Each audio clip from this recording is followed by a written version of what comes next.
Bricks and Minifigs is your one-stop shop for all things LEGO. Hit the link below to find a store near you. My name's Kathryn Harmon. I'm a librarian from the Oregon coast, and this is my build to take us lands away. And it's based on an Emily Dickinson poem that actually is on a mural on the front of my library. And it starts with, there is no frigate like a book to take us lands away. And it's all about how libraries can take us to other places, and it's available and accessible to all. Even if you're poor, even if you don't have money, you can go to the library and you can travel. And so that was my concept, and I wanted to build portals in this library that would take you to some of the worlds that you read about in books. And so I just picked some iconic children's books that I loved, that I wanted to make scenes from. And on the end blocks, there's these two end sides. There are little sort of hints as to what the four worlds are. So on the left side, there's a little kind of bit that shows you Alice in Wonderland, and a little bit that shows you the boat from Where the Wild Things Are. And then over here on this end, there's a little Wizard of Oz and a little, oh my gosh, Winnie the Pooh. Yeah. So anyway, that was the concept, and obviously like the second floor came about because I needed to hide everything. And so my husband Sam did the bathhouse, and the roof has all of these wonderful sort of textural elements with sand green, and so I was like, wallpaper, yeah. So that was kind of the build in a nutshell. That's incredible. Very parts intensive with that wallpaper type idea there. Yes, it was quite a few pieces, so I was lucky there was enough. And just using a lot of our color to make books, and I used rail plates and set things inset and used jumpers to make sure that they could go back and forth and really give you that textured feel of a used library. I didn't want all the books to be flush up to the front of the shelves. As a librarian, I know that they never are. So yeah, there was some fun ways to make different size and shape books and make that seem more real. So obviously, probably the coolest part of this build is those moving scenes inside there, and we'll get to that in a little bit more and kind of talk more about the mechanism. Yeah. But the exterior is incredible as well. You were just talking about the shelves there, the moving doors. I really love the lettering. One of the things I love to see with LEGO builds is how people approach brick-built lettering, and in this case, it's almost kind of like accessory-built lettering. Well, I love greebling. We've done some like Star Wars logos, and my husband and I really like that look. And so clipping on different elements. I mean, there's guns in there. There's all sorts of weaponry and minifig accessories, and I love how expressive it is, and it just was kind of a different way to do it. Mm-hmm. I wanted it to look like ink on a page. No, and it works super well. So then for the book elements themselves there, how did you typically make those? Is that just kind of like lots of different colors of tiles stacked on their sides? So I sort of had a structure element, which was like a 1x2 plate.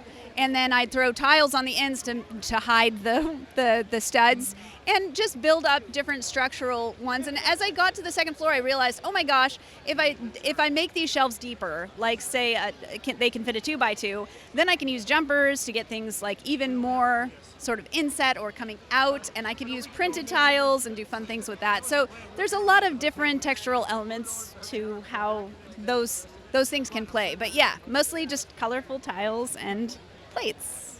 Yeah. And then you've got this excellent staircase here that kind of takes you up to the next floor, so kind of carries you through the scene. And that railing also has some great elements in there as well. Is that the paintbrush piece there? Yes, the paintbrush piece without any paint on it.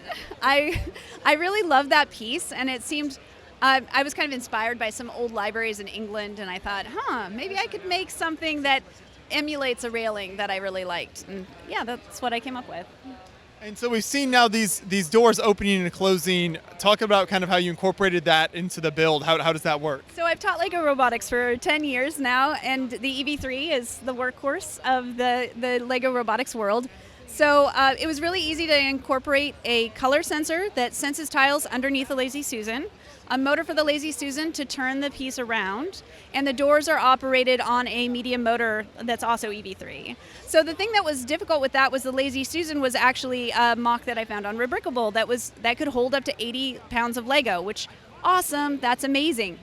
However, of course, it was meant for a different sized motor, so you have to go back in and remake it your own and fight until you find a way to make it work, make it all work. So yeah, it's a fairly simple program. Didn't take me long to make. Just the doors open on a scene, 30 seconds later, they close, the entire turntable turns to the next scene, doors open. That's it. Yeah. But it works so well here, and when you create kind of the casing of the library, it just creates such an incredible scene. So then, are these just kind of facade walls, basically? How thick are these walls around there? Yeah, so the front of the library is fairly thin, and that was intentional because I needed to have the Lazy Susan move up quite close to it, and one of the problems I've had sometimes, elements of the scenery can kind of hit that front wall and it can break it. The two sides are a little bit chunkier. I needed to make it sturdy enough that it could actually stand. So all of the elements can stand on their own. The top literally lifts off. The only clever thing it has is a light up top. So the scene is really well lit and makes it really bright and visible from far, far away. Yeah. I hope that answers your question. Yeah, no, that's excellent. I think let's stop now and maybe go behind and we can take a closer look at that mechanism then. So now we're at the back of the build here, and you can get a better look at kind of each of these individual scenes. So we've got obviously the Wizard of Oz and then where the wild things are here. What types of kind of details and elements do you want to point out with some of these scenes here? Oh, sure. Well, there's actually twinkle lights that do go on, and I'll have those lit up for our evening event tonight.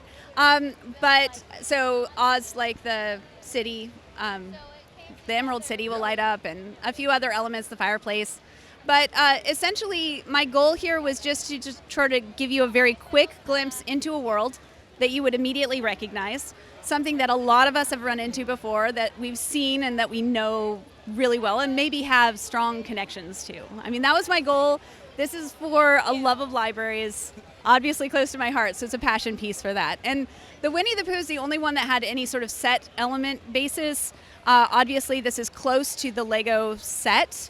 And in fact, I was inspired by the background too because it's a Lego Ideas set. And so it comes in the black box. And Sam was not certain that I had made the right decision with that background being so dark, but it really sets off the leaves and anyway, I really liked that decision making. Of course, it had to be completely rebuilt in different colors at different angles. And so, yeah, nothing was easy, but it's very fun. And then Alice is probably the one that departs the most from the text-based material. It's meant to emulate at the, when she cries that lake of tears, I wanted the water to be kind of puddling around the wall, and then this is the keyhole through the door that she sees, her first glimpse of Wonderland, and then sort of allude to her falling down the rabbit hole, and then also do the painting scene. So they're painting the roses red in there, the card soldiers are.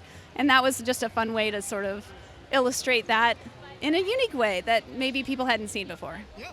How did you decide on these final 4 scenes? Were there other ones you experimented with that maybe didn't work as well, or how did that come together? Yeah, a little bit of that.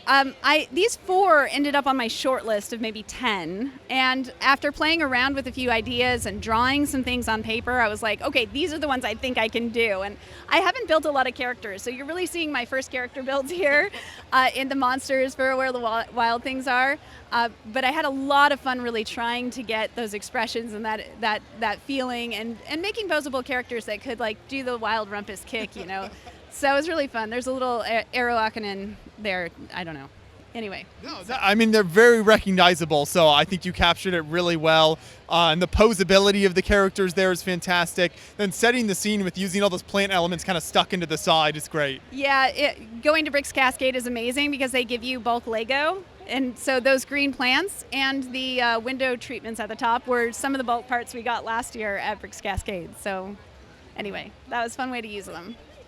So you can see then kind of the design of what you were talking about with the whole contraption here, and obviously you mentioned sometimes pieces might run into each other a little bit and stuff, and so you're trying to avoid that here and kind of make those angles work just right, and obviously you have to line it up with the doors. What was that process like in terms of making sure people could see the scene and you were able to set that properly? For me, the key was making it sensor related. So the color sensor, there's tiles on the underside, inverted tiles, that the color sensor reads. And the nice thing is, if, say, the motor struggles and it doesn't move as far as it needs to, it's just going to go until it senses that color sensor, and then it has a certain number of revolutions to get it all lined up perfectly. So that was just using sensors information to inform programming, which is, what we want all kids to do in our robotics program. So I had to illustrate that in my own way. Yeah. So I know you said you've taught kind of robotics over in the past years. So have you done a lot of these kind of mechanical builds in the past, or how much experience do you have with this? Yeah, I teach 6th through 12th graders. My high school is engineering design. We do a lot of 3D modeling and First Tech Challenge, which is a robotics competition, which is a challenge that changes every year, and the kids can use anything, duct tape or wood or cardboard, as well as like machined metal and 3D modeling and printing and things. So we did a lot of really fun stuff with the high schoolers, but this is really out of my middle school program, which is very much about Lego robotics. So we build robots, we build GBC units in my classes. That's amazing. I love to see GBC grow and get more people involved. Anything mechanical like this is amazing. But if the light makes a huge difference as well there. So I think that helps, you really see the scene a lot more there. So is that just one big light that you incorporated? Yeah, it's just a one big LED light, little band. Yeah. Yep. Between that and the twinkle lights, I think people will be able to see it. As for GBC, I have to tell you, we watch your videos weekly in my classes. So thank you so much for all that you do. It's really exciting. Yeah, we're happy to do it. So beyond this here, with this scene here, do you have any plans to expand on this idea? Maybe other kind of book scenes or other kind of library-related builds, since obviously it's something that you're very passionate about and very close to. Yeah, I would love to do something with my students one year, really do a collaborative build with my students. So we'll see. I'd love to do more things on libraries and the importance of libraries. It's really crucial that we recognize the value of a space that is a safe space to explore a dangerous world. No, that's really amazing here. So excellent work. How has this been running for you at the show? I know that's always a danger with a mechanical build. So have you had to kind of babysit this very much? I have been babysitting it quite often. It has broken 3 times now. So, but that's just an opportunity to really know your mechanisms and really understand them and streamline it. I feel like every time I get in there, I make one more decision that maybe will hopefully keep it from breaking the next time. So, will you display this at the library you work at? I believe, yeah, that is the goal. Okay. If it gets home in one piece. That's fantastic. I think people will be very impressed by that. So I'm glad the build can kind of live on in that way. And just excellent work here. Thank you so much for taking us through everything. Thank you so much.